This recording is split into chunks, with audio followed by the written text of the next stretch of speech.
Okay, now, paano naman tayo gumawa ng ating batch? Ito. Pagka-download natin, babasahin lang natin ito. First thing first, muna tayo sa Open Badge or kung nahihirapan kayo dito at mas okay sa inyo ang Canva, pwedeng ito Canva ang gamitin nyo, no? So, hanapin nyo lang, type nyo lang sa template type badge.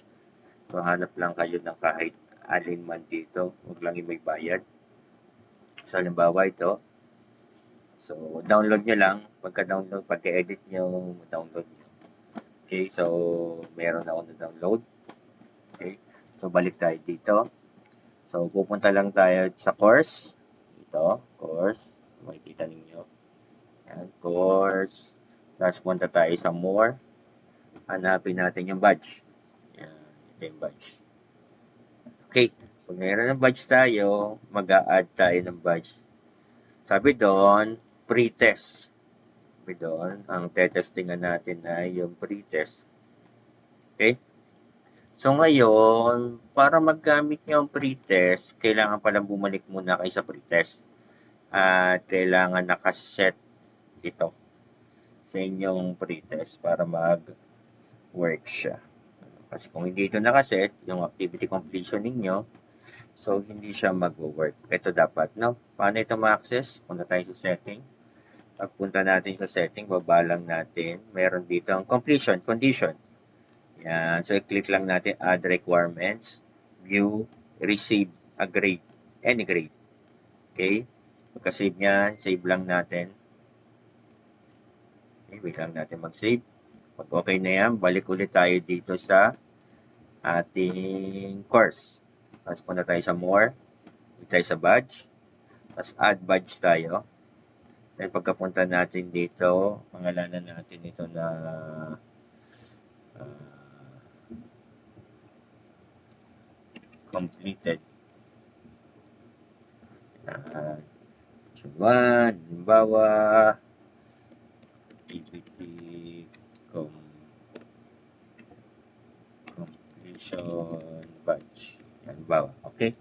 So, choose natin yung file. Check natin. Ito siya, download ko. So, upload lang. Kailan natin mag-upload. Susubugan lang na kaunti yan. Upload natin.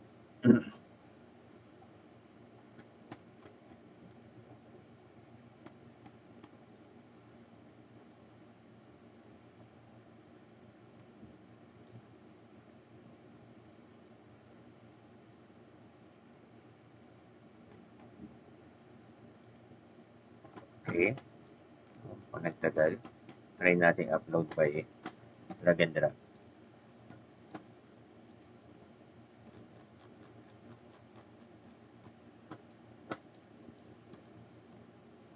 Yun. Agad. So, baba lang natin, ilalagay natin, never expired. Yan yung badge natin. Okay. So, yun lang muna ang setup natin. After nun, create badge tayo.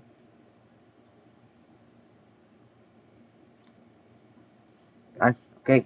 So, kung created badge na tayo, ngayon, babak tayo, criteria tayo ng activity completion. Yan. So, click lang natin to activity completion. Pagdating dito, ito lang, quiz. Pre-test. Yan. So, kahit din na natin lagyan yan, completed by. So, any of the activity. Yan. Ito lang naman ang i-checkan natin. So, after nun, save lang tayo.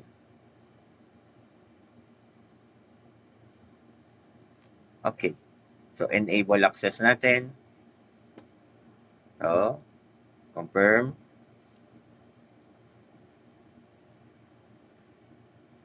Oops, teka lang, nag-error lang. Enable ulit natin. Ito. Teka lang. Wala pala. Yun o. Completed. Yan. So, ngayon, pag may mga student tayo na magpipinish sa pre-test, makaka-receive sila ng badge na ito. Pag-click natin dito, pag-click ulit natin ng badge, eto na siya. Okay? So, yun lang kung paano mag-create ng badge sa ating activity task. Thank you.